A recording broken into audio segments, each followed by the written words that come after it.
Are you drowning in mountainous amounts of schoolwork?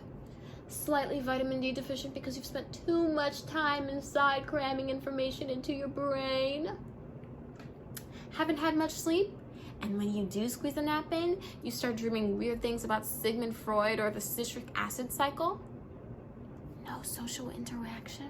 If those symptoms are hitting too close to home, then you may be one of the many college students who are victims of the dreadful midterm season.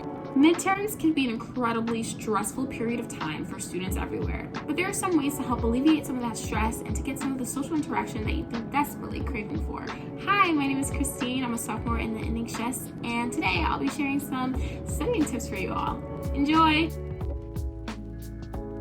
My first tip is to figure out what your ideal studying location is. Some people prefer quiet spaces, some people prefer loud, some people prefer cafe-like environments where there's music in the background and there's some distant chattering. Figure out what works best for you. My second tip is to implement breaks into your studying routine. For me, I like to use the Pomodoro method. So that's basically a technique where you work for 25 minutes, take a 5-minute break, work for 25 minutes, take a 5-minute break, and it just repeats again. It's very proactive and it makes studying very efficient. So that's how I implement breaks, taking 5-minute breaks every 25-minute work session. And another thing with breaks is that you have to make sure that you take your breaks in a different location from where you were originally studying. Because if you start going on your phone while you're in that studying location, then that studying location becomes a distraction zone. So avoid doing that and just take your phone and whatever elsewhere. So another tip is that if you prefer listening to music while studying, make sure you listen to songs with an instrumental track, because if you're focusing on lyrics, you might sing along. Now that room might turn into a venue for a concert and you're the leading act, So make sure that you listen to instrumental tracks so you just avoid any distractions possible. And if you're like me and you have a song stuck in your head and you want to listen to that song while studying, I would recommend to put that song on loop. So then after 2 to 3 loops, then it's like background noise and you're not even focusing on the lyrics. Another tip I have is to try to attempt to teach the content.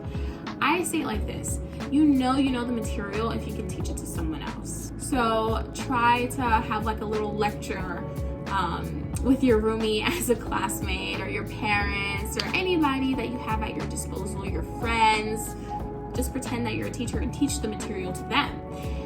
If you don't have anyone, you can just mumble to yourself or pretend that you have an audience in the room and pretend that you're a teacher and just play with the space a little. First thing we'll be talking about is cell death. Can anybody here name me 2 types of cell deaths? Jimmy, yeah, go ahead. Apoptosis.